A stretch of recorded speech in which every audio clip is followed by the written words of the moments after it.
La ciudadanía digital implica poder comprender qué significa habitar en circuitos digitales sin descuidar las responsabilidades asociadas. Es decir, pensar en un desempeño adecuado en múltiples entornos digitales en términos de participación,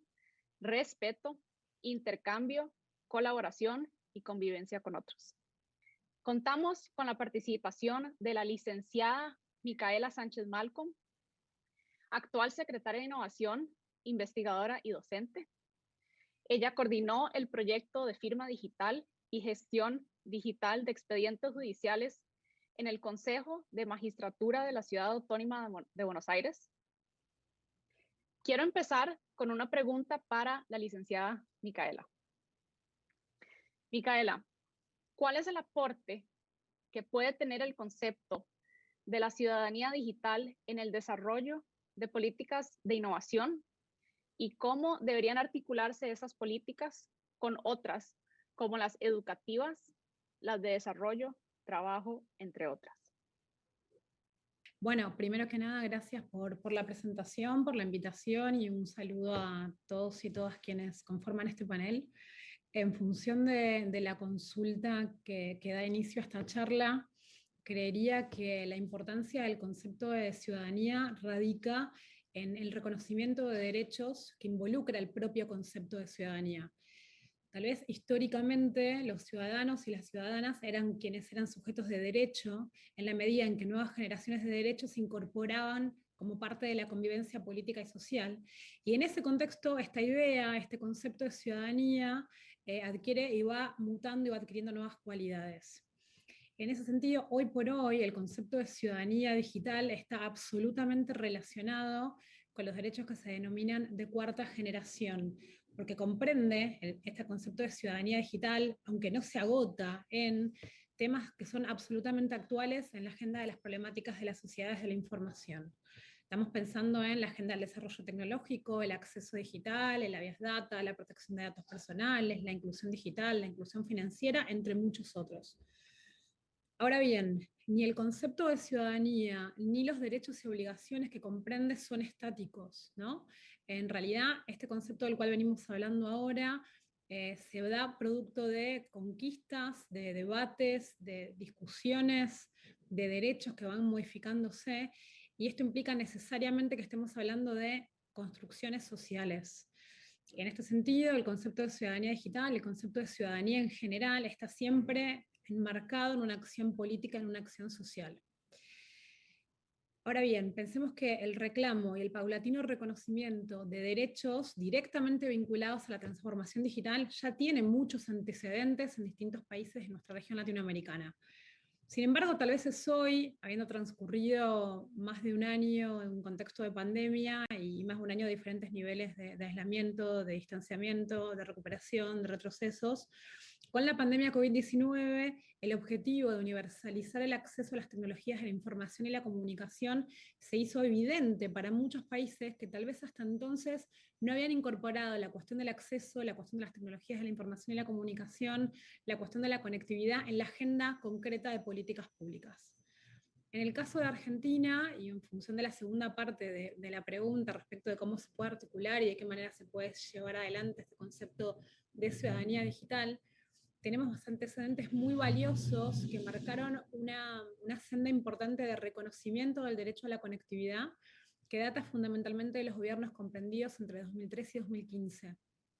Lo traigo a colación porque de 2003 a esta parte, durante esos gobiernos del expresidente Néstor Kirchner y de la expresidenta Cristina Fernández de Kirchner, se desarrolló el programa Conectar Igualdad, que acercaba computadoras a estudiantes de escuelas públicas de todo el país para que todos los chicos tuvieran un piso tecnológico de acceso. Se construyeron y se iluminaron más de 33.000 kilómetros de la fibra óptica pública estatal, que efectivamente es una red troncal. Se impulsó un plan satelital que era inédito para la región, que implica que hoy tengamos 2 satélites geoestacionarios de telecomunicaciones orbitando y un tercer satélite que hoy por hoy se está construyendo. se incrementó el uso de espectro para conexiones móviles y de alguna manera se implementó el 4G a partir de 2014, se inauguró la televisión digital abierta con señales audiovisuales que también se crearon en ese lapso de tiempo, que están fuertemente vinculadas con la educación, como son el canal Encuentro y como son el canal Paca Paca, que es un canal que está absolutamente destinado a niños y a niñas, y que además tiene la particularidad de que la televisión digital abierta en Argentina es gratuita para el usuario y la usuaria final. Se transmitieron a través del Congreso Nacional debates y sanciones de leyes específicas y que tenían mucho anclaje en el reconocimiento de derechos ciudadanos. Estamos pensando en la Ley de Servicios de Comunicación Audiovisual, la Ley de Telecomunicaciones y Argentina Digital. Y estas políticas públicas, que fueron inéditas en la región y que fueron muy inclusivas, tuvieron durante el gobierno anterior, entre 2015 y 2019, un parate importante que estamos nosotros, a partir del diciembre de 2019, volviendo a poner en la agenda. En función de la decisión también del presidente Alberto Fernández, a partir de 2019, el objetivo de recrear y potenciar los derechos ciudadanos en un contexto tecnológico muy diferente al de años atrás, con mayor evolución y con mayor desarrollo que lo que había previamente, fue una prioridad del gobierno, el gobierno en general, la jefatura de gabinete en general y esta Secretaría de Innovación Pública en particular. La pandemia aceleró grandes líneas de trabajo y obviamente puso en segundo lugar algunas otras, y en esa línea de trabajo de política pública, vinculado con esta idea de ciudadanía digital,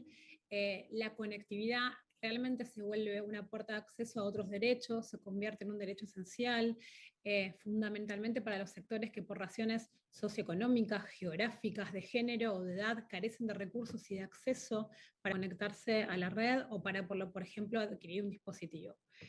En función de eso, se lanzó un plan de conectividad el año pasado que va a potenciar la red federal de fibra, que está produciendo un nuevo satélite de telecomunicaciones. Se puso a disposición el Fondo de Servicios Universal para conectar zonas rurales, para conectar establecimientos educativos, para promover el tendido de fibra óptica de última milla desde la red troncal, obviamente hacia los hogares de los argentinos y las argentinas. Se aceleró el proceso de digitalización de servicios, de formularios, de espacios que el Estado pone a disposición de la ciudadanía. Se innovó en aplicaciones para el cuidado y para la gestión de la pandemia, para la prevención ciudadana. Se reactivaron planes de muchísima inversión. Se están disponiendo fondos para crear una nube híbrida nacional que nos permita escalar los servicios tal como el Estado hoy por hoy lo necesita. Ampliar la capilaridad de la fibra, entre otras medidas que se fueron tomando. Son algunos de los ejes sobre los cuales venimos trabajando, que además se refuerzan por una política de transversalización de género que es importante remarcar, que tiene que ver con reducir las brechas, no solamente las brechas de acceso, sino las brechas de uso, en fomentar la educación para todos los niños y todas las niñas y todas las disidencias sexuales. Hace poco tiempo, y pudimos participar también con Microsoft, por eso lo comento, porque formamos parte del mismo panel, lanzamos un centro de géneros, disidencias en tecnología para promover la capacitación, la formación y la inclusión de niñas, de adolescentes, de mujeres, de disidencias sexuales en el universo de las carreras de ciencia, tecnología, matemática e ingeniería, y creemos que son de todas estas políticas es un conjunto las que nos van a permitir generar el acceso a derechos que son fundamentales para poder ejercer en igualdad de condiciones los derechos de la ciudadanía digital de los cuales estamos hablando hoy. Gracias. Desde tu perspectiva de docente, como una vez lo fuiste, investigadora y ahora como secretaria de Innovación, ¿cómo se concilia el objetivo de enseñarle a los estudiantes sobre ciudadanía digital cuando aún tenemos desafíos fundamentales de brecha digital? Y en realidad creería que no se pueden disociar, que pensar en la ciudadanía digital, pensar en la inclusión digital, pensar en la capilaridad de la educación formal e informal. Creo que tanto Luciano como Temu hablaban de algo similar, que es que la educación tiene que darse en las escuelas, pero que también tenemos que encontrar espacios complementarios de educación no formal que efectivamente acerquen las trayectorias de los ciudadanos y las ciudadanas o de los niños y de las niñas. Porque en el proceso educativo, en los diferentes niveles, tenemos posibilidad de vinculación, pero que si lo podemos complementar con otros espacios más vinculados al territorio, al barrio, a la ciudad o al pueblo de desarrollo, creo que podemos lograr una articulación importante que además lo que genera es la posibilidad de crecimiento y expansión en los lugares locales sin necesidad de la migración, que es un fenómeno que también se da en toda la región, de tener grandes urbes absolutamente sobrepobladas, porque en definitiva allí están las perspectivas laborales de crecimiento, de educación, de conectividad. Entonces creería que no hay que disociar una situación de la otra, que hay que avanzar en la inclusión y que hay que problematizar la brecha, y que hay que problematizar y traer a la agenda también las brechas, porque creo que son muchas que son complementarias. Hablamos de brecha de acceso, que es lo que vos recién, Lara, comentabas respecto a si existe o no existe conectividad y cómo esa conectividad cambia de acuerdo al lugar del cual estemos hablando, si existe o no existe un acceso a un dispositivo como primera instancia, ¿no?, de brecha. Luego tenemos que pensar en qué hacemos con el acceso a la conectividad y a los dispositivos, cómo nos formamos, de qué forma accedemos a esto que hablábamos recién. Educación formal, educación no formal, cómo se complementa, cómo avanzamos en la reducción de brechas de género, por un lado, de brechas de profesionalización por el otro, porque hay una vinculación con la tecnología que a veces es muy pareja entre varones y mujeres, o entre varones, mujeres y géneros diversos, pero que al momento de qué hacemos con esas tecnologías, las diferencias son mucho más marcadas. Mientras que en un lado están vinculadas al desarrollo profesional, a la educación y a la formación, del otro lado, para las mujeres y para los géneros, tal vez están más vinculados a lo lúdico, a lo privado, al universo del consumo cultural o de la vinculación, sin estar estrechamente ligados al desarrollo profesional. Yo creo que son dos caminos sobre los cuales tenemos que trabajar y tenemos que seguir abordando. En Argentina tenemos diferentes niveles de acceso. Tal vez la mayor penetración de la conectividad de la tecnología se da en términos móviles. Pero también tenemos que trabajar porque hay zonas, siendo un país tan extenso, el octavo en extensión en el mundo, donde ni siquiera la telefonía móvil está llegando. Eso complementario con el desarrollo de Internet al hogar y en las escuelas. Si en tu experiencia como docente has visto que enseñar la ciudadanía digital es más efectivo cuando está integrado en un plan de estudios en todos los grados y de esta forma se refuerza el mensaje y el aprendizaje.